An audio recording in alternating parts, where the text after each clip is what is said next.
Some background. My family likes to play pranks with Christmas and birthday gifts. It's nothing new. I, female, 21 years old, as well as my 5 siblings, ranging in age from 29 to 37, have all been pranked on our birthdays and on Christmas, usually with 1 or 2 joke gifts. However, this Christmas, I was the only person to receive all joke gifts. For example, I unwrapped a MacBook from my brother, but when I opened it, it turned out to be just some chocolate, which I don't eat, so I gave it away. And the real MacBook was actually given to my sister in a bag she wanted. Another gift was what I thought was a book from my Christmas list, but it was actually just the book cover put on a dictionary. When I asked my mom about the book, she told me she gave it to my sister-in-law. This continued with each present my siblings or parents had given me. The AirPods turned out to be just a charger block or adapter. The gift cards were used with a $0 balance. I received a card with Monopoly money, and so on, totaling about 12 joke gifts. I realized that while I went out of my way to get everyone something they wanted or would like, I didn't receive anything genuine in return. At this point, I was feeling down, so I went to the living room to watch TV with my boyfriend. During dinner, everyone was talking about how much they loved their gifts, and when my dad asked why I hadn't said anything about mine, I said there wasn't much to say. Everyone, except my boyfriend, laughed, and my mom said it wasn't a big deal since everyone else also received joke gifts. I explained that every gift I received was a joke gift, while the ones they received were followed by the real ones. My dad told me to relax and not make a big deal out of it, assuring me that I would have the opportunity to receive the things on my list next Christmas. Not wanting to argue back and forth, I told my boyfriend that I wanted to leave and spend the rest of Christmas break with his family before going home. My family got upset and told me not to go, insisting that it wasn't serious. However, I left and put my phone on Do Not Disturb during the drive. By the time we arrived at my boyfriend's parents' house, I had several missed calls and texts from my family, calling me names like ungrateful, sensitive, and childish. They said I ruined Christmas and made my parents upset by leaving. The next day, I exchanged and opened gifts with my boyfriend and his family, and one of the gifts I received was the book I wanted, the book my mom pretended to gift me. I posted it on my Instagram story, and not even a minute later, my sister sent a screenshot of my story to the family group chat. They were mad at me for leaving and accused me of ruining Christmas over some presents. They demanded that I owe everyone, especially my parents, an apology because my mom spent New Year's feeling sad because of my actions. Now, I just want an outside party to tell me if I'm the one at fault here. Am I wrong for being upset about the gifts and for leaving? After reading their messages and reflecting for a few days, I now feel like maybe I was upset over nothing and need to apologize to them. I want to clarify a few things. My Christmas list didn't include expensive gifts, nor was I upset about not receiving expensive gifts. I was simply upset because everything I received was a prank, and I was the only person who didn't receive a genuine gift. Another thing I would like to address is that I didn't do anything to provoke my family's pranks. The last major argument I had with them was over a year and a half ago. Thank you for the replies, and I will do my best to respond to comments while I'm at work. I participated in joke gifts when I was a kid, but I haven't participated in the last 10+ years because I didn't enjoy it or find it funny, which they are aware of. I'll provide more information if needed during my break or when I have time to reply. Now, for a few comments before the update. Comment 1. Not the idiot. My dad told me I needed to relax as I'm making a big deal about it, and I'd have next Christmas to get the stuff on my list. OMG, why are you so upset? It's not a big deal that you basically got trash presents this year from your entire family. You can get actual presents next year. Your dad told you to wait a whole year to get any gifts that were actually thoughtful or useful to you. He wanted you to be okay with getting what is essentially garbage for Christmas because the rest of the family thinks hurting you is funny. These weren't joke gifts. They were a taunt. Your family was showing you how little you mean to them. Comment 2. Because my mom spent New Year sad because of my actions. No, your mom spent New Year sad because of the consequences of your family's actions. They treated you as a joke for Christmas. A joke is not a joke if the person it is aimed at does not find it funny. Honestly, it comes across as bullying. You are the only one to only get joke presents. Your actual presents were given away to family members. Your family sounds cruel. And if mommy is oh so sad, then maybe she should think about her actions and the actions of the rest of your family. They suck. Not the idiot. I'm glad your boyfriend and his family didn't suck. Now for the update. Hey everyone, it's been 3 months since my last post, and wow, a lot has happened. I never expected things to escalate the way they did, but here we are. After the whole Christmas fiasco, things with my family were tense, to say the least. I spent the rest of the break with my boyfriend's family, who were incredibly supportive and kind. They knew about our family's prank tradition, but they also saw how it had gone too far this time. Back when I was younger, I remember my oldest brother getting a box of rocks for his 16th birthday. We all laughed because it was a single joke among real presents. But this Christmas, it was like they all conspired to make every gift a joke for me. I couldn't understand why. I had always been the peacemaker in the family, avoiding conflicts and trying to keep things smooth. When I returned home after the break, I found a package on my doorstep. It was from my parents, and inside was a heartfelt apology note and a few of the items from my original Christmas list. I was touched, but still hurt. I couldn't shake off the feeling of being the family's laughingstock. My siblings, on the other hand, were a different story. They were still upset that I had left and caused a scene, according to them. My sister, the one who got the MacBook and the book I wanted, was the most vocal. She claimed I was overreacting and that it was all in good fun. But then things took a turn. My brother, the one who had given me the chocolate MacBook, came over to talk. He admitted that the pranks had been his idea, but he hadn't intended for everyone to only give me joke gifts. He felt guilty, especially after seeing how much it had affected me. He also confessed that my sister had egged everyone on, saying I wouldn't mind and it would be hilarious. I was shocked. My sister and I had always had a bit of a rivalry, but I never thought she'd go this far. She had always been the golden child, excelling in sports and school, while I was more of the creative type, quieter, and more into my books and art. The confrontation with my brother led to a family meeting. It was intense, with emotions running high. My parents were upset that what was supposed to be a harmless tradition had caused such a rift. My siblings were split. Some were apologetic, while others, like my sister, were defensive. During the meeting, my sister tried to justify her actions, but it was clear she was in the wrong. My parents were disappointed in her, especially after they learned she had influenced the others. It was a side of her they hadn't seen before. As for the rest of my siblings, they started to see how their actions had affected me. They remembered how I had always been there for them, supporting them through their ups and downs, and they felt remorse for not considering my feelings. The biggest surprise came when my sister-in-law, the one who had received the book meant for me, stepped in. She had been quiet throughout the whole ordeal, but she revealed that she had known about the plan and felt terrible. She had tried to talk my sister out of it, but to no avail. She handed me the book, saying it was rightfully mine. Justice was served in a subtle way. My sister, who had always been the star, was now seen in a different light by the family. Her influence waned, and my siblings started to treat me with more respect and kindness. They made efforts to make it up to me, with small gestures and genuine gifts, no pranks attached. The change in dynamics was unexpected but welcome. I started to feel like I was part of the family again, not just the butt of a cruel joke.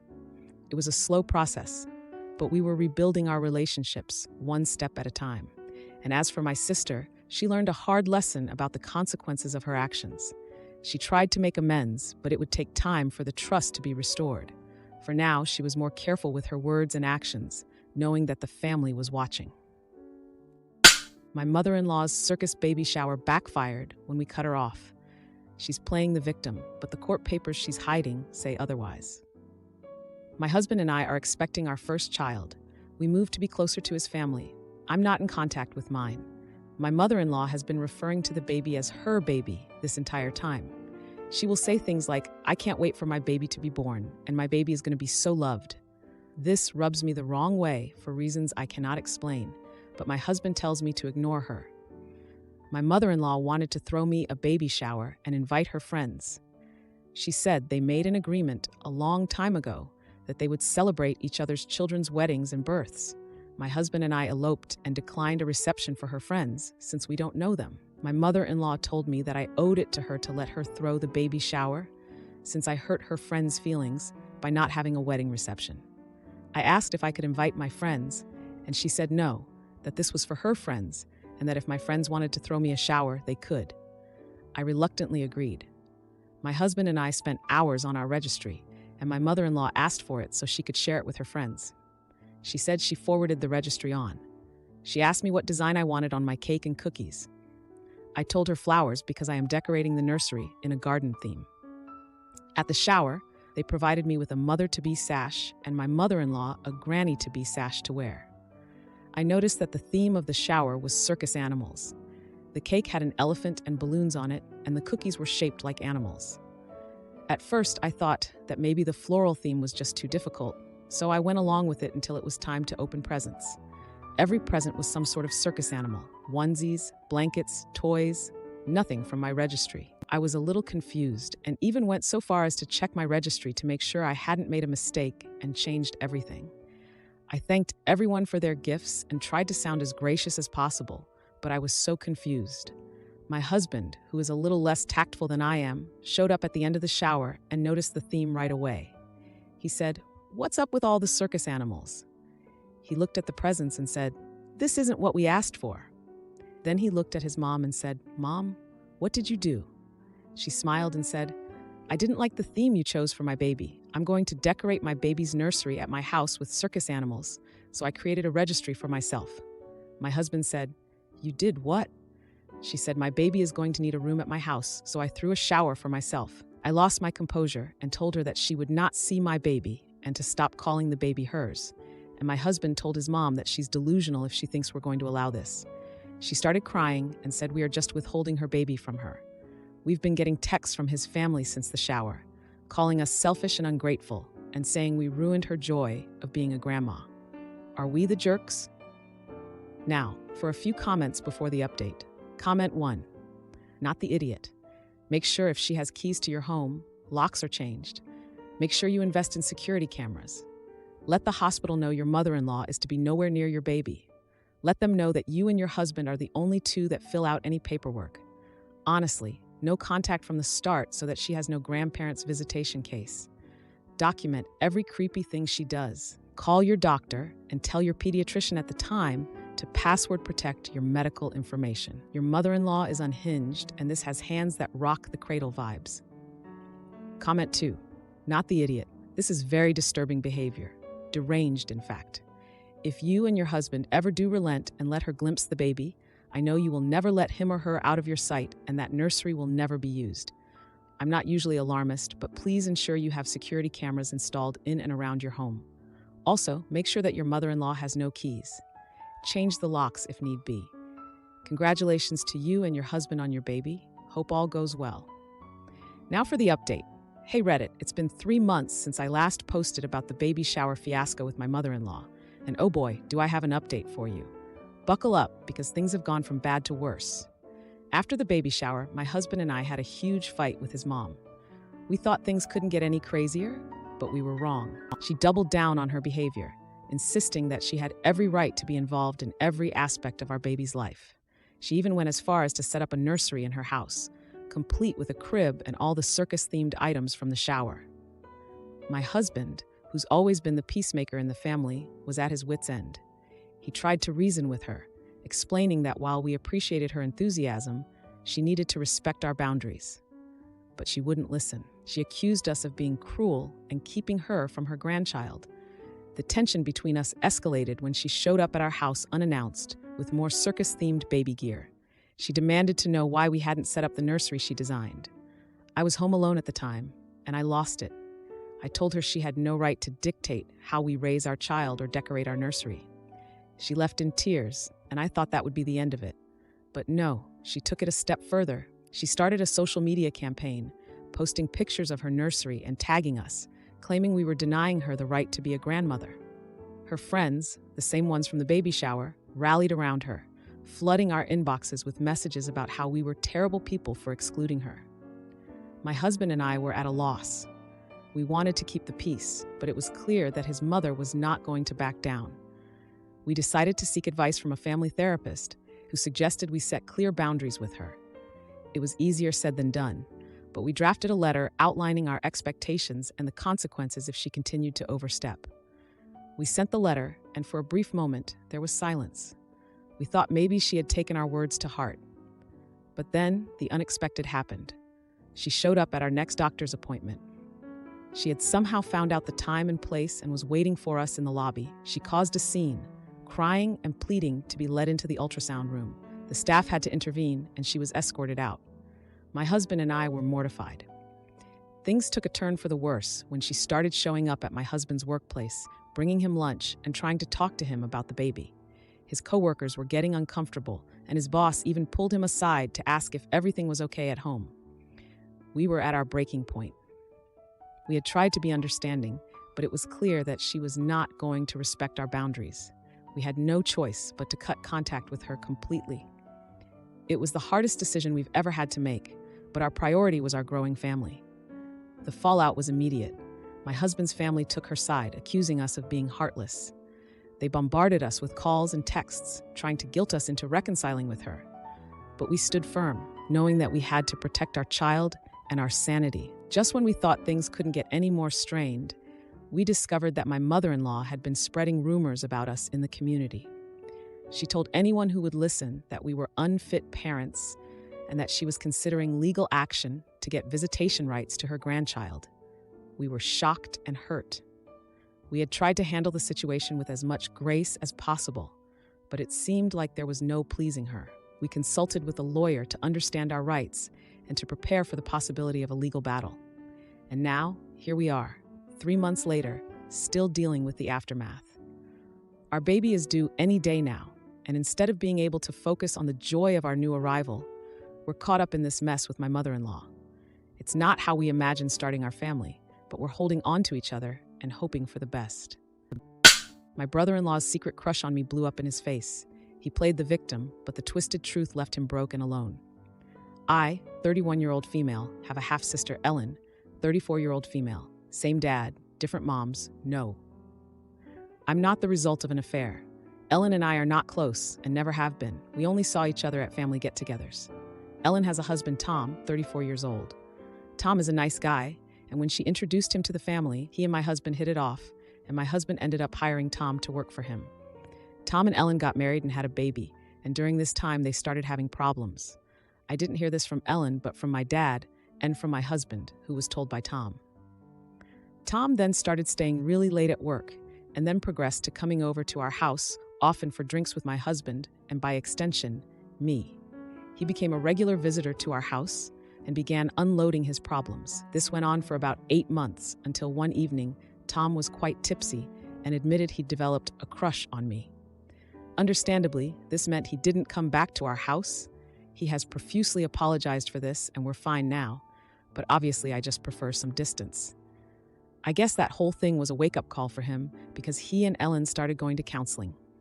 During the counseling, he told her about what had happened because Ellen called me and screamed at me for the whole situation. She said she and Tom would never be in the same room with me again after what I'd done. She made excuses for not coming to family gatherings I was at for a while before my dad confronted her, and she said she and I had fallen out and weren't speaking. I went along with this because I didn't want to tell my dad the truth either. It has been over a year of this, but this all came to a head over my dad inviting both of us and our families to NYE and getting mad that Ellen wouldn't come if I was going. He started ranting at me that we needed to grow up and make peace, and if we didn't want to talk to each other, fine, but not being able to be in the same room was nuts. I got sick of being berated and said I agree, but it wasn't me who started it. My dad then demanded to know what the fight was about and wouldn't let up. Eventually, I just told him. He's furious. He called Ellen and yelled at her. He called my husband and yelled at him. He is seething that no one told him and that he has been acting like things are fine with Tom this whole time. Ellen is furious with me for telling Dad, saying I did this on purpose and have ruined things with Tom after she'd worked so hard to fix them.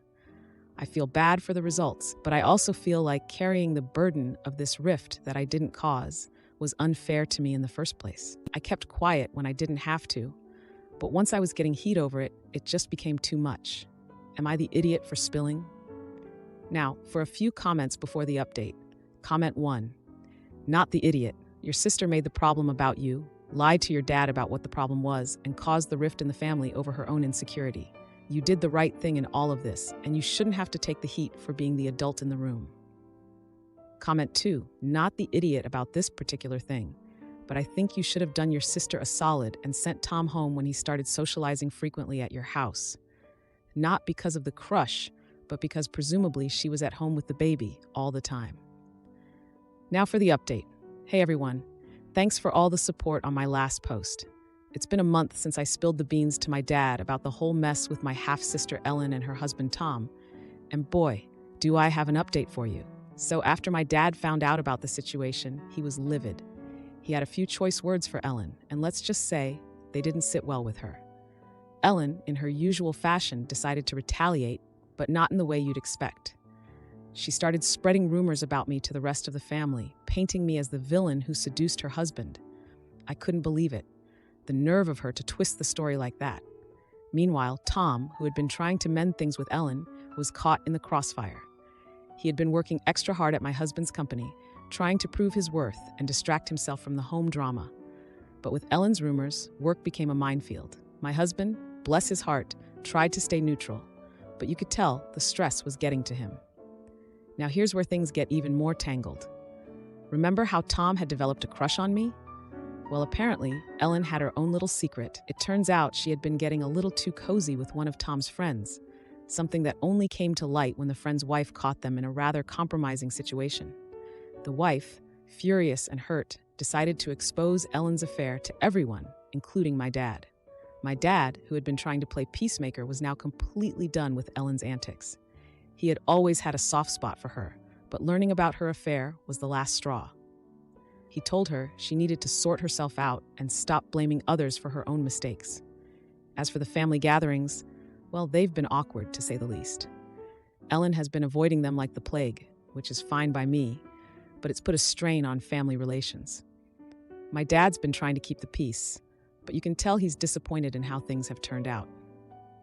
In a bizarre twist, Tom and I ended up having to work together on a project for my husband's company. It was strictly professional, but you could cut the tension with a knife.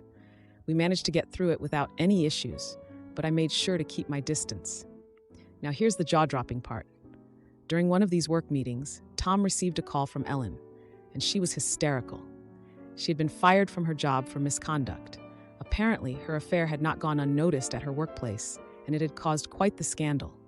Tom, already at his wit's end, told her he needed time to think about their relationship and what he wanted. The family drama has been the talk of the town, and I've been doing my best to stay out of it. But it's hard when you're constantly being dragged into the middle of it. I've had relatives calling me, asking for the real story, and I've had to set the record straight more times than I can count. Ellen has been trying to reach out to me, probably to apologize or maybe to ask for help, but I've been ignoring her calls. I just can't deal with her drama anymore. It's been exhausting, and I've had enough.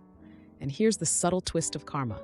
Ellen, who had been so quick to blame me for her marital issues, is now facing the consequences of her own actions. Her affair has not only cost her her job, but also the respect of our family. And Tom, who had once confessed his feelings for me, is now seeing Ellen's true colors. If you like this video, you'll probably like these too. Also, while you're here, please consider subscribing. It's your support that keeps this channel alive and allows me to make better and longer videos. Have a great day.